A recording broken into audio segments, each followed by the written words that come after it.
Hello everyone, welcome back to my channel. అందరూ ఎలా ఉన్నారు, ఏం చేస్తున్నారు నాతో కామెంట్స్ లో షేర్ చేసుకోవడం మర్చిపోవద్దు. నేనైతే బాగున్నాను. So welcome back to another day in my life. ఇది ఒక weekend blog, that to on Friday. ఇంకా ఫ్రైడే ఈవినింగ్ అనేసరికి వీకెండ్ వైబ్స్ వచ్చేస్తాయి కదా. ఒక స్పెషల్ డిన్నర్ తో ఆ డేని ఎండ్ చేద్దామని అనుకున్నాను.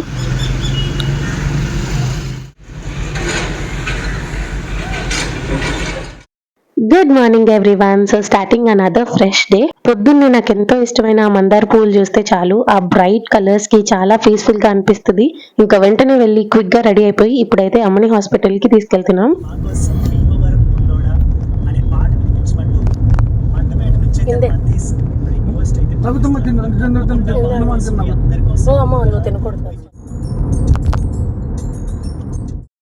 ఇంకా హాస్పిటల్ కి వెళ్ళిన తర్వాత డ్రెస్సింగ్ అంతా చేశారు.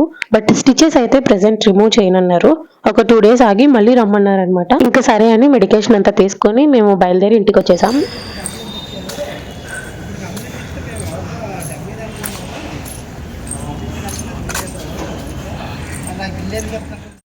ఇంటికి వచ్చి వంటంతా కంప్లీట్ చేసుకొని ఇప్పుడైతే బుడ్డోని స్కూల్ నుంచి తీసుకొని రావడానికి వెళ్తున్నాను. ఇంకా ఈ రోజు అచ్చు వాళ్ళ ఇంటి సైడ్ ఎటు వెళ్ళలేదు, తిన్నగా ఫ్లాట్ కి వచ్చేసాము. లిఫ్ట్ ఆన్ చేయి. అండ్ ఈ రోజు కూడా బుడ్డోళ్ళు వాళ్ళ స్కూల్లో ఎవరిదో బర్త్డే అయిందంట. రిటర్న్ గిఫ్ట్ తీసుకొచ్చాను మమ్మీ, నీకు చూపిస్తానని చాలా ఎక్సైటెడ్ గా ఉన్నాడు వాడైతే. ఇంకా ఇంటికి రావడమే లేట్, తీసుకొచ్చిన రిటర్న్ గిఫ్ట్ చూపించాడు. చూసారు కదా, మంచిగా ఒక ర్యాపర్ లో ఇలా ర్యాప్ చేశారు. అది ఓపెన్ చేసి చూస్తే ఒక పెన్ షేప్ లో పెన్సిల్ బాక్స్ ఉంది. ఆ బాక్స్ కే ఇలా స్కెచెస్ అన్ని కూడా కట్టారనమాట. నెక్స్ట్ ఇంకా ఆ బాక్స్ లోని పెన్సిల్ స్కేల్ ఎరేజర్ కిట్ ఒకటి, చాక్లెట్స్ తో పాటు ఎరేజర్స్ ఇచ్చారు. ఒకటి water melon shape the and ఇంకొకటి వచ్చేసి ర్యాబిట్. భలే క్రియేటివ్ గా ఉన్నారండి పేరెంట్స్ ఈ రోజుల్లో. ఇంకా ఇయర్ బుడ్డోడు వాడి బర్త్డే స్కూల్లో సెలబ్రేట్ చేయమని అడుగుతున్నాడు, చూడాలి. రిటర్న్ గిఫ్ట్స్ ఐడియాస్ మీకు ఎవరికైనా తెలుసుంటే please do let me know in the comment section below. Because వాడి స్కూల్లో బర్త్డే చేయడం మాత్రం ఇదే ఫస్ట్ టైం అనమాట. అందుకని రిటర్న్ గిఫ్ట్స్ మీద నాకు ఇంకా ఐడియా లేదు. పిల్లలకి మదర్స్ కి మంచిగా యూజ్ అయ్యేది ఏదైనా ఇద్దాము అనే ఆలోచన అయితే ఉంది.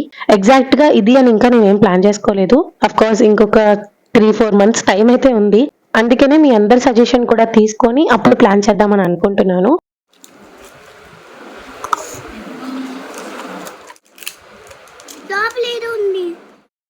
ఇలా చాలా ఎక్సైట్మెంట్ తో మొత్తానికి ఇచ్చిన రిటర్న్ గిఫ్ట్ అంతా ఓపెన్ చేశాడు. ఇప్పుడు ఇచ్చిన చాక్లెట్స్ వాడికి తెలియకుండా నేను ఎక్కడో దగ్గర దాచిపెడతాను. బట్ ఎక్కడ దాచాను అనేది డాడీకి అత్తయ్యకి తెలుసు అనమాట. వీడు ఏం చేస్తాడంటే నేను పడుకున్న తర్వాత డాడీ దగ్గరకో అత్తయ్య దగ్గరకో వెళ్ళి ప్లీజ్ తాతయ్య ఆర్ ఎల్స్ ప్లీజ్ పాపయ్య నాకు చాక్లెట్ కావాలి అని వాళ్ళని చాలా నీట్ గా చాలా క్యూట్ గా అడిగేసరికి వాళ్ళు ఇచ్చేస్తుంటారు అనమాట. ఇలా బుడ్డోని స్కూల్ నుంచి తీసుకొచ్చి వాడికి ఫ్రెష్ అప్ చేయించేసి అన్నం పెట్టేసిన తర్వాత ఈ రోజు నాకు కప్ కేక్స్ ఆర్డర్ ఉన్నాయి. సో దాదాపుగా ఒక 50 కప్ కేక్స్ చేయాలి అన్నారు. ఇలా పెద్ద ఆర్డర్ తీసుకోవడం ఇదే ఫస్ట్ టైం. అండ్ ఆ రోజు అనుష కూడా మా ఇంటికి రావడం వల్ల నాకు ఈజీ అయిపోయింది అనమాట. కరెక్ట్ గా బ్యాటర్ మిక్స్ చేసి నేను కప్ కేక్స్ ఫిల్ చేస్తున్నాను. ఆ టైంలో తను వచ్చింది. రిమైనింగ్ కప్ కేక్స్ లైనర్స్ అన్ని ఫిల్ చేయడము అండ్ ఎవ్రీథింగ్ తను నాకు చాలా బాగా హెల్ప్ చేసింది.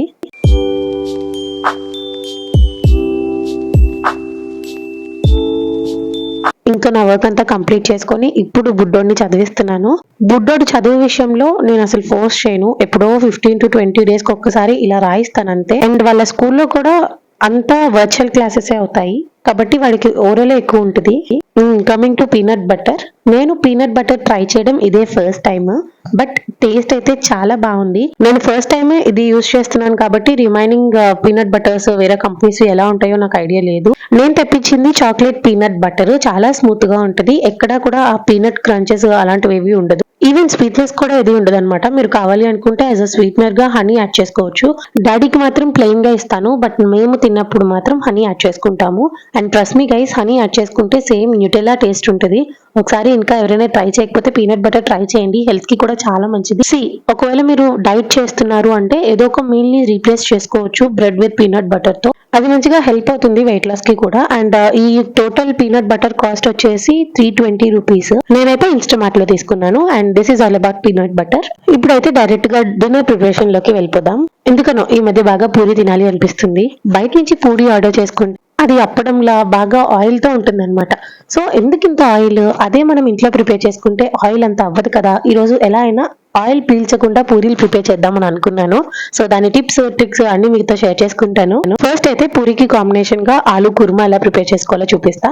మెయిన్ గా మా సైడ్ అంటే వైజాగ్ వాళ్ళు ఆలు కుర్మాలో శనగపిండి యాడ్ చేస్తారు. అది బొంబాయి చట్నీ ఇలా కూడా ఉంటది అనమాట. మేము బొంబాయి చట్నీని ఇడ్లీ, దోశ, పూరి ఇలా ఏ కాంబినేషన్ లోనైనా తినేస్తాము. బట్ ఈ రోజు నేను చేయబోయే ఆలు కుర్మాలో శనగపిండి యాడ్ చేయకుండా చేస్తాను. బట్ ఆ థిక్ గ్రేవీ కన్సిస్టెన్సీ వస్తుంది. ఎలాగా అనేది చూపిస్తా. ఫ్రైడే ఈవినింగే వీకెండ్ వైబ్ ని ఎంజాయ్ చేసే వాళ్ళు చాలా మంది ఉంటారు. బట్ నాకు అప్పుడే డే స్టార్ట్ అవుతుంది బికాస్ నేను సెంట్రల్ టైమ్ జోన్ కి వర్క్ చేస్తాను కాబట్టి. ఇంకా వర్క్ ని బ్యాలెన్స్ చేసుకుంటూ ఇంకొక పక్క కుకింగ్ అంటే it is a big task for me. So ఎలా మేనేజ్ చేస్తాను అంటే మీరు ఇక్కడ చూసారు కదా, ఫస్ట్ పొటాటోస్ ని బాయిల్ చేసేసుకున్నాను అండ్ కర్రీకి కావాల్సిన ఆనియన్స్ కూడా కట్ చేశాను. ఆనియన్స్ ఫ్రై అయ్యే లోపు టొమాటోస్ కట్ చేసుకుంటున్నాను అనమాట. ఈ టొమాటోస్ మగ్గే లోపు నేను పూరి పిండి కూడా కలిపేశాను. అది వీడియో షూట్ చేస్తున్నా అనుకున్నా, కాకపోతే రికార్డ్ బటన్ నొక్కడం మర్చిపోయానండి. ఇలానే ఉంటది హడావిడిగా పనులు చేస్తూ ఉంటే, అది సంగతి. ఇంకా ఇప్పుడైతే ఫస్ట్ మనం కర్రీ ప్రిపరేషన్ ఏంటో చూసేద్దాము. ఆయిల్లో ఆవాలు జీలకర్ర వేగిన తర్వాత ఉల్లిపాయ ముక్కలు గోల్డెన్ బ్రౌన్ కలర్ వచ్చేంత వరకు ఫ్రై చేసుకోవాలి. ఒక ½ tablespoon ginger garlic paste వేసి రాస్మెల్ అంతా పోయిన తర్వాత అందులోని టొమాటో పీసెస్ తో పాటు ఉప్పు పసుపు యాడ్ చేసి మంచిగా ఆయిల్ పైకి తేలి టొమాటోస్ మగ్గేంత వరకు ఫ్రై చేసుకోవాలి. ఇప్పుడు మనం ముందుగానే బాయిల్ చేసుకొని పెట్టిన బంగాళదుంపల్లో సగం బంగాళదుంపల్ని ఇలా ముక్కలుగా కట్ చేసి ఈ టొమాటో పేస్ట్ లో వేసి ఫ్రై చేయండి. అది ఫ్రై అయ్యే లోపు మిగతా సగం బంగాళదుంపలు ఉన్నాయి కదా, అవి మంచిగా ఇలాగా మెత్తగా మెదిపేయండి. ఇదే అనమాట సీక్రెట్. మనం శనగపిండి యాడ్ చేయకుండానే మనకి థిక్ గ్రేవీ రావాలి అంటే చక్కగా కొన్ని బంగాళదుంపల్ని మంచిగా ఇలా మ్యాష్ చేసేసుకొని ఫ్రై అవుతున్న బంగాళదుంపల్లో యాడ్ చేసి ఒక 2-3 మినిట్స్ ఈ పేస్ట్ ని కూడా ఫ్రై చేయండి. ఫ్రై చేసిన తర్వాత ఒక 2-3 మినిట్స్ లో ఫ్లేమ్ లో పెట్టేసి మూత పెట్టేయండి. సో దట్ ఆ ఉప్పు కారం అంతా ఈ పొటాటోస్ కి బాగా పడుతుంది. యాక్చువల్ గా అయితే ఇదే ప్లేస్ లోని శనగపిండి, ఉప్పు కారం, పసుపు కలిపిన వాటర్ యాడ్ చేసుకుంటారు. బట్ అది మనం మ్యాష్డ్ పొటాటోస్ తో రీప్లేస్ చేస్తున్నాము. సో ఇంక ఇక్కడ మీరు కావాలి అనుకుంటే ధనియా జీరా పౌడర్, గరం మసాలా పౌడర్ ఇలా ఏదైనా యాడ్ చేసుకోవచ్చు. నేను ఆ రోజు ధనియా జీరా పౌడర్ ఒకటే యాడ్ చేశాను. ఇంకా అంతా ఒకసారి మంచిగా మిక్స్ చేసుకున్న తర్వాత ఇందులోనే ఒక 1 గ్లాస్ వరకు వాటర్ యాడ్ చేసుకోండి. మీ గ్రేవీకి కన్సిస్టెన్సీ తగ్గట్టు వాటర్ యాడ్ చేసుకొని మంచిగా బాయిల్ చేసుకోండి. ఒక 5 మినిట్స్ బాయిల్ చేసుకుంటే సరిపోతుంది. బికాజ్ మనం ఆల్రెడీ బాయిల్ చేసిన పొటాటోస్ యాడ్ చేసాం కాబట్టి. ఇంకా ఇలా కర్రీ కుక్ అవడానికి మినిమం 5 మినిట్స్ టైం పడుతుంది కదా. ఈ లోపు పూరీలు ప్రిపేర్ చేసుకుందాము. పూరీ బ్యాటర్ ప్రిపేర్ చేసేటప్పుడు అందులోని గోధుమ పిండి, ఉప్పు ఇంకా వాటర్ ఈ 3 ఇంగ్రీడియంట్స్ యూస్ చేసి నేను ఇలా సాఫ్ట్ డో లాగా ప్రిపేర్ చేసుకున్నాను. గోధుమ పిండి ప్లేస్ లోని మీరు కావాలి అనుకుంటే మైదాతో కూడా రీప్లేస్ చేయొచ్చు. బట్ మైదా అంత హెల్దీ కాదండి. కొంతమంది ఎలా అంటే ఎప్పుడో ఒకసారి చేసుకుంటాం కదా, ఆ చేసుకున్నప్పుడైనా మైదాతో చేసుకుందాము అనుకుంటారు. బట్ ట్రస్ట్ మీ గైస్, ఒకసారి గోధుమ పిండితో ట్రై చేయండి, మీకు చాలా పర్ఫెక్ట్ గా వస్తాయి పూరీలు. సేమ్ మైదాతో చేసినప్పుడు ఎలా వస్తాయో గోధుమ పిండితో కూడా అలానే వస్తాయి. అండ్ పిండి చూసారు కదా, సాఫ్ట్ గా ప్రిపేర్ చేసుకున్నాను. పూరికి బాల్స్ ప్రిపేర్ చేసే ముందే ఆ చపాతీ ముద్ద అంతటిని ఒక 2-3 టైమ్స్ మంచిగా నీట్ చేయండి. ఆ తర్వాత ఇలా చిన్న బాల్స్ లాగా ప్రిపేర్ చేసుకోండి. ఇక్కడ నేను చిన్న సైజ్ పూరీలు చేస్తున్నాను కాబట్టి చిన్న బాల్స్ చేశాను. అండ్ పూరి ప్రెస్ చేసేటప్పుడు మాత్రం చాలా మంది ఆయిల్ యూజ్ చేస్తారు. బట్ నేను పొడిపిండి హెల్ప్ తోని చక్కగా పూరి ప్రెస్ చేసుకుంటాను. అండ్ ఇంకొకటి, ఎక్కువ పొడిపిండి యాడ్ చేయొద్దు. బికాస్ నేను లాస్ట్ టైం షార్ట్ పెట్టినప్పుడు పూరికి రిలేటెడ్ గా ఒకళ్ళు నాకు చెప్పారు ఎక్కువ పిండి యాడ్ చేయొద్దు పొడిపిండి అని.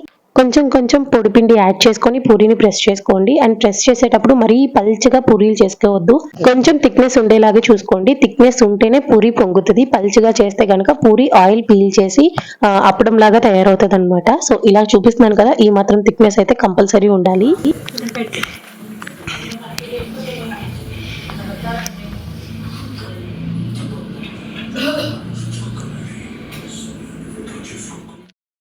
చాలా మంది పూరికి ఎక్కువ ఆయిల్ వేసి చేస్తేనే పూరి పొంగుతుంది అనుకుంటారు. అలా కాదండి. మీరు ఇక్కడ చూసినట్టయితే నేను ఆ బాండీ మొత్తాన్ని ఆయిల్ తో నింపేలేదు. జస్ట్ ఒక 3/4 పార్ట్ మాత్రమే ఆయిల్ తో నింపాను. అయినా కూడా పూరి చూసారా ఎంత బాగా పొంగిందో. బాండీ నిండాగా ఆయిల్ వేసి ఆయిల్ ని వేస్ట్ చేసుకోవద్దు. జస్ట్ కొంచెం ఆయిల్ యాడ్ చేసుకొని పూరీలు మంచిగా చేసుకోండి. అండ్ ఇంకొక పాయింట్ చెప్పడం మర్చిపోయాను. మీరు పూరీలు ఫ్రై చేసేటప్పుడు ఫస్ట్ నుంచి లాస్ట్ వరకు ఫ్లేమ్ అంటే స్టవ్ ఫ్లేమ్ ఏదైతే ఉందో అది హై ఫ్లేమ్ లోనే పెట్టండి. లో ఫ్లేమ్ లో కానీ మీడియం ఫ్లేమ్ లో కానీ అడ్జస్ట్ చేస్తే పూరి పొంగదు, ఆయిల్ పీల్ చేసుకుంటుంది అండ్ అప్పడం లాగా అయిపోతుంది. నేనైతే చక్కగా గోధుమ పిండితోనే ఒక్క చుక్క కూడా నూనె పీల్చకుండా పొంగే పూరీలు అయితే ప్రిపేర్ చేసుకుంటాను. ఒక్కసారి నేను చెప్పిన టిప్స్ అన్ని ఫాలో అయ్యి మీరు కూడా పూరీని ఇంట్లో ట్రై చేయండి. అండ్ ఎలా కుదిరింది అన్నది కూడా నాకు కామెంట్స్ లో చెప్పడం మర్చిపోవద్దు. ఇంకా పూరీలు చూసారా భలే పొంగుతున్నాయి కదా. ఈ వీడియో ఎడిట్ చేసేటప్పుడు మళ్ళీ పూరి తినాలి అనిపిస్తుంది. ఇంకా ఇలా నా వర్క్ ని బ్యాలెన్స్ చేసుకుంటూ చిన్న స్పెషల్ డిన్నర్ లా కూడా చేసుకున్నాము. సో ఇదండి ఇవాళ వీడియో. ఐ హోప్ మీకు ఈ వీడియో నచ్చిందని అనుకుంటున్నాను. వీడియో నచ్చితే లైక్ చేసి మీ ఫ్రెండ్స్ అండ్ ఫ్యామిలీకి షేర్ చేయండి. అండ్ ఛానల్ ఎవరైనా ఫస్ట్ టైం చూస్తున్నట్టయితే సబ్స్క్రైబ్ చేసుకోవడం మర్చిపోవద్దు. చాలా మంది మన ఛానల్లో ఫుల్ లెంత్ వీడియోస్ చూస్తున్నారు, బట్ సబ్స్క్రైబ్ చేసుకోవడం మర్చిపోతున్నారండి. Please consider subscribing to our channel and be a part of our family. మీరు మంచిగా సపోర్ట్ చేసి లైక్ చేసి మీ ఫ్రెండ్స్ కి ఫ్యామిలీకి షేర్ చేస్తేనే కదా మన ఛానల్ ఇంకొంచెం గ్రో అవుతుంది. అండ్ ఇంకా ఎలాంటి వీడియోస్ మన ఛానల్లో చూడాలి అనుకుంటున్నారు అండ్ ఏమైనా వీడియో సజెషన్స్ ఉన్నా సరే నాకు కామెంట్స్ లో చెప్పండి. సో దట్ ఆ వీడియోస్ చేసి పోస్ట్ చేయడానికి ట్రై చేస్తాను. ఇంకా మంచిగా డిన్నర్ చేసేసి గప్చుప్ వెళ్ళి మళ్ళీ ఆఫీస్ లాగిన్ అయిపోతాను. So thank you so much for watching this video till the end. So చూసారు కదండి, ఇది ఇవాళ వీడియో. మళ్ళీ నెక్స్ట్ వీడియోలో కలుద్దాం. అంతవరకు బాయ్.